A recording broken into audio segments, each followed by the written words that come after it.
हरे कृष्णा भगवद गीता यथारोप अध्याय 10 श्री भगवान का ऐश्वर्य श्लोक संख्या 3। जो मुझे अजन्मा अनादि समस्त लोकों के स्वामी के रूप में जानता है, मनुष्यों में केवल वही मोह रहित और समस्त पापों से मुक्त होता है। जैसा कि 7वें अध्याय में कहा गया है, मनुष्य नाम सहस्त्रेषु कश्चिद्यति सिद्धिये। जो लोग आत्म साक्षात्कार के पद पर उठने के लिए प्रयत्नशील होते हैं, वे सामान्य व्यक्ति नहीं हैं। वे उन करोड़ों सामान्य व्यक्तियों से श्रेष्ठ हैं जिन्हें आत्म साक्षात्कार का ज्ञान नहीं होता, किंतु जो वास्तव में अपनी आध्यात्मिक स्थिति को समझने के लिए प्रयत्नशील होते हैं। उनमें से श्रेष्ठ वही है जो यह जानता है कि कृष्ण ही भगवान प्रत्येक वस्तु के स्वामी तथा अजन्मा है। वही सबसे अधिक सफल अध्यात्म ज्ञानी है। जब वह कृष्ण की परम स्थिति को पूरी तरह समझ लेता है, उसी दशा में वह समस्त पाप कर्मों से मुक्त हो पाता है।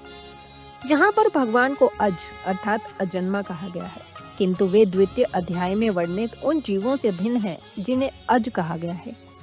भगवान जीवों से भिन्न है क्योंकि जीव भौतिक आसक्तिवश जन्म लेते तथा मरते रहते हैं। बद्ध जीव अपना शरीर बदलते रहते हैं, किंतु भगवान का शरीर परिवर्तनशील नहीं है। यहाँ तक कि जब वे इस लोक में आते हैं तो भी वे उसी अजन्मा रूप में आते हैं। इसीलिए चौथे अध्याय में कहा गया है कि भगवान अपनी अंतरंगा शक्ति के कारण अपराशक्ति माया के अधीन है, अपितु पराशक्ति में रहते हैं। इस श्लोक के व्यक्ति लोक महेश्वरम शब्दों से सूचित होता है कि मनुष्य को यह जानना चाहिए कि भगवान कृष्ण ब्रह्मांड के सभी लोकों के परम स्वामी हैं।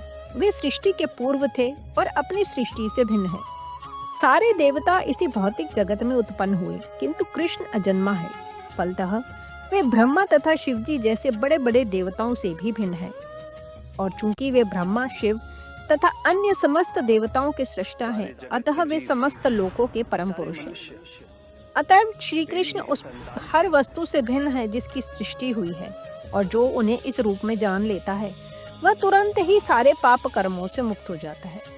परमेश्वर का ज्ञान प्राप्त करने के लिए मनुष्य को समस्त पाप कर्मों से मुक्त होना चाहिए। जैसा कि भगवद गीता में कहा गया है कि उन्हें केवल भक्ति के द्वारा जाना जा सकता है, किसी अन्य साधन से नहीं। मनुष्य को चाहिए कि कृष्ण को सामान्य मनुष्य न समझे। जैसा कि पहले कहा जा चुका है, केवल मूर्ख व्यक्ति ही उन्हें मनुष्य मानता है। इसे यहाँ भिन्न प्रकार से कहा गया है। जो व्यक्ति मूर्ख नहीं है, जो भगवान के स्वरूप को ठीक से समझ सकता है, वह समस्त पाप कर्मों से मुक्त है। यदि कृष्ण देवकी पुत्र रूप में विख्यात हैं, तो फिर वे अजन्मा कैसे हो सकते हैं? इसकी व्याख्या श्रीमद् भागवत में भी की गई है। जब वे देवकी तथा वसुदेव के समक्ष प्रकट हुए, तो वे सामान्य शिशु की तरह नहीं जन्मे।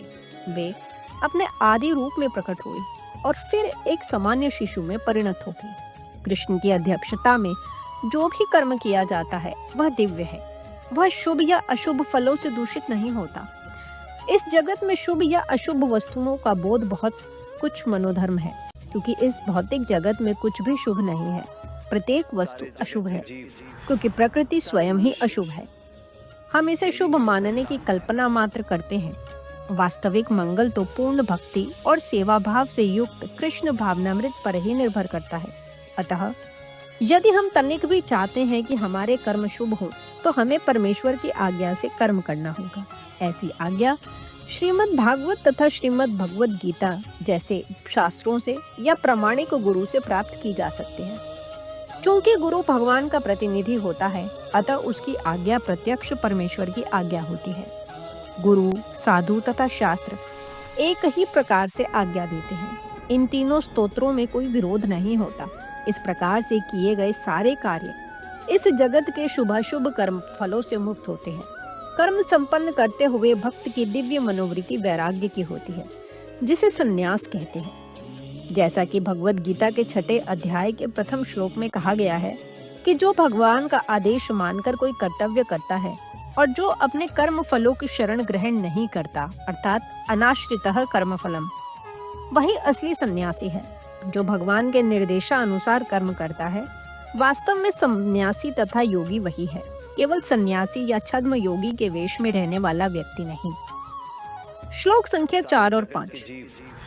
बुद्धि, ज्ञान, संशय तथा मोह से मुक्ति, क्षमा भाव, सत्यता, इंद्रिय निग्रह, मन निग्रह, सुख तथा दुख, जन्म मृत्यु, भय अभय, अहिंसा, समता, तुष्टि, तप, दान, यश तथा अपयश, जीवों के ये विविध गुण मेरे ही द्वारा उत्पन्न है। जीवों के अच्छे या बुरे गुण कृष्ण द्वारा उत्पन्न है और यहाँ पर उनका वर्णन किया गया है। बुद्धि का अर्थ है नीर शीर विवेक करने वाली शक्ति और ज्ञान का अर्थ है आत्मा तथा पदार्थ को जान लेना।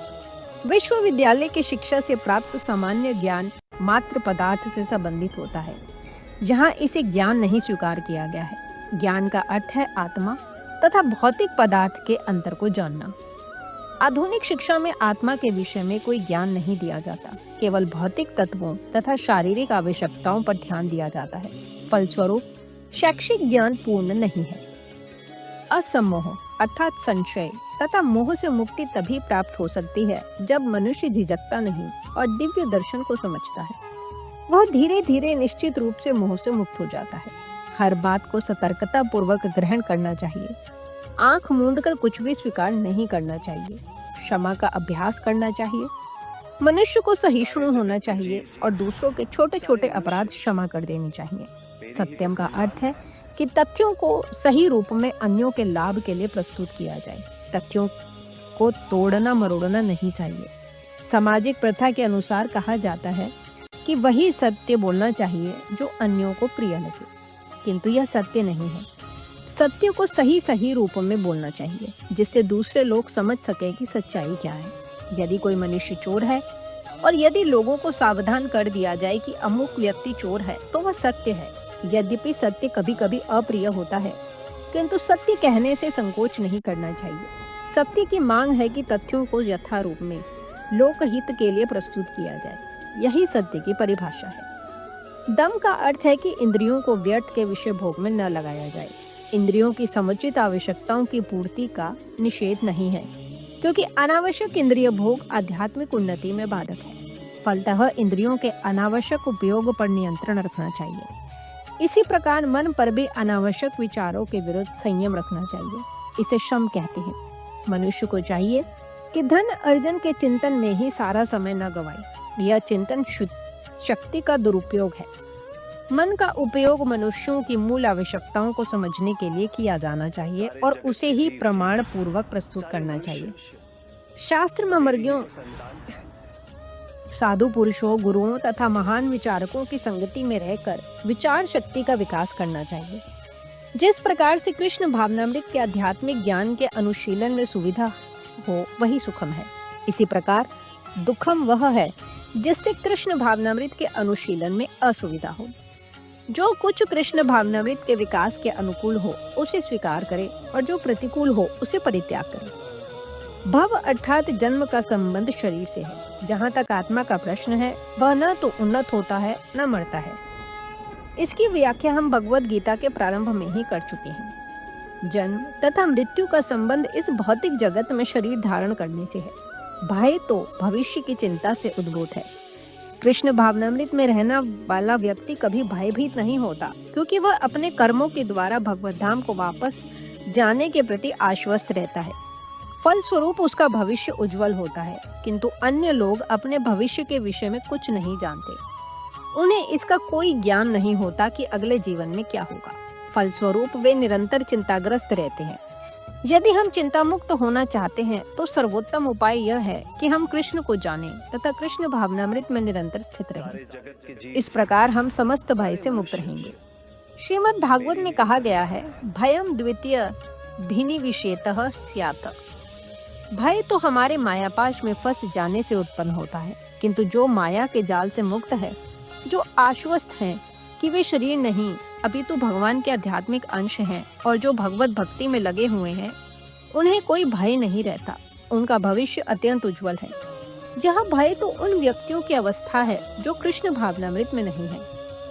अभयम तभी संभव है जब कृष्ण भावनामृत में रहा जाए।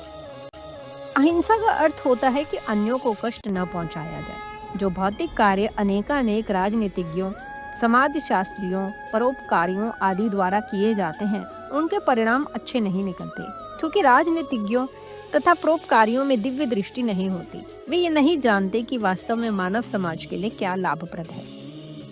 अहिंसा का अर्थ है कि मनुष्यों को इस प्रकार से प्रशिक्षित किया जाए कि इस मानव देह का पूरा पूरा उपयोग हो सके। मानव देह आत्म साक्षात्कार के हेतु मिली है, अतः ऐसी कोई संस्था या संघ जिससे उद्देश्य की पूर्ति में प्रोत्साहन ना हो, मानव देह के प्रति हिंसा करने वाला है। जिससे मनुष्य के भावी आध्यात्मिक सुख में वृद्धि हो, वही अहिंसा है। समता से राग द्वेष से मुक्ति द्योतित होती है। न तो अत्यधिक राग अच्छा होता है और न अत्यधिक द्वेषी। इस भौतिक जगत को राग द्वेष से रहित होकर स्वीकार करना चाहिए। जो कुछ कृष्ण भावनामृत को संपन्न करने में अनुकूल हो उसे ग्रहण करे और जो प्रतिकूल हो उसका त्याग कर दे, यही समता है। कृष्ण भावनामृत युक्त व्यक्ति को न तो कुछ ग्रहण करना होता है, न त्याग करना होता है।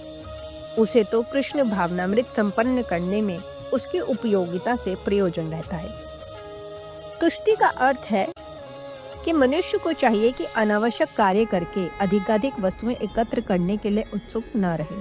उसे तो ईश्वर की कृपा से जो प्राप्त हो जाए उसी से प्रसन्न रहना चाहिए, यही तुष्टि है। तपस का अर्थ है तपस्या। तपस के अंतर्गत वेदों में वर्णित अनेक विधि विधानों का पालन करना होता है, यथा प्रातः काल उठना और स्नान करना। कभी कभी प्रातःकाल उठना अति कष्टकारक होता है, किंतु इस प्रकार स्वेच्छा से जो भी कष्ट सहे जाते हैं वे तपस या तपस्या कहलाते हैं। इसी प्रकार मास के कुछ विशेष दिनों में उपवास रखने का भी विधान है।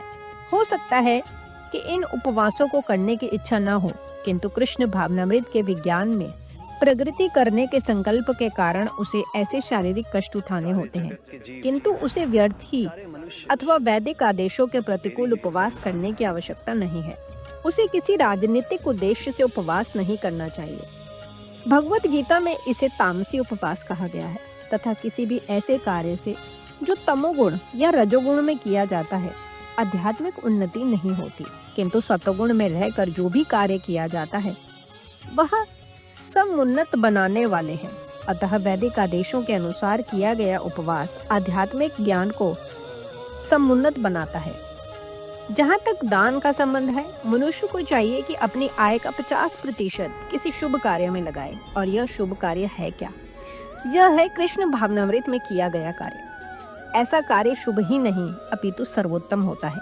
चूंकि कृष्ण अच्छे हैं इसलिए उनका कार्य निमित्त भी अच्छा है। अतः दान उसे दिया जाए जो कृष्ण भावनामृत में लगा हो। वेदों के अनुसार ब्राह्मणों को दान दिया जाना चाहिए। यह प्रथा आज भी चालू है, यद्यपि इसका स्वरूप वह नहीं है जैसा कि वेदों का उपदेश है। फिर भी आदेश यही है कि दान ब्राह्मणों को दिया जाए। वह क्यों?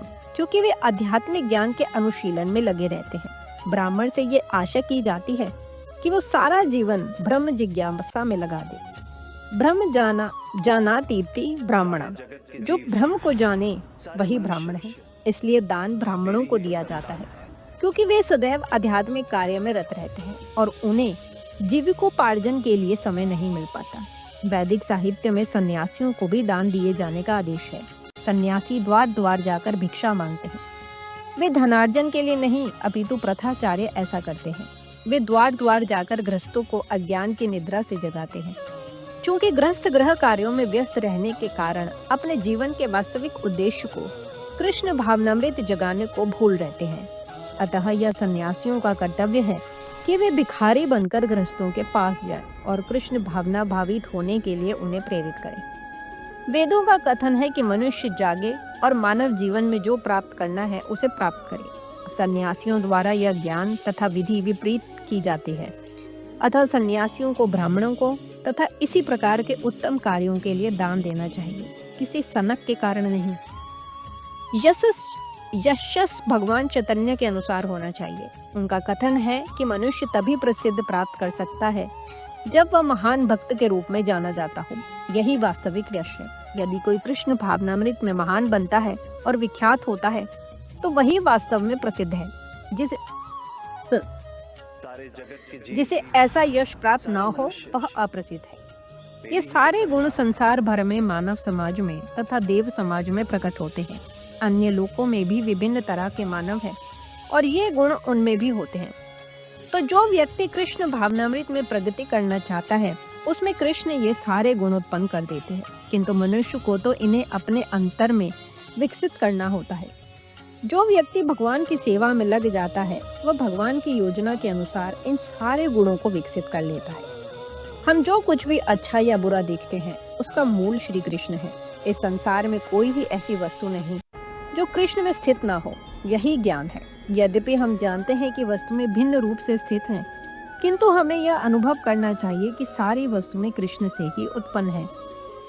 इस प्रकार भगवद गीता के अध्याय 10 श्री भगवान का ऐश्वर्य की श्लोक संख्या 3 से 5 का भक्ति वेदांत तात्पर्य पूर्ण हुआ। हरे कृष्णा।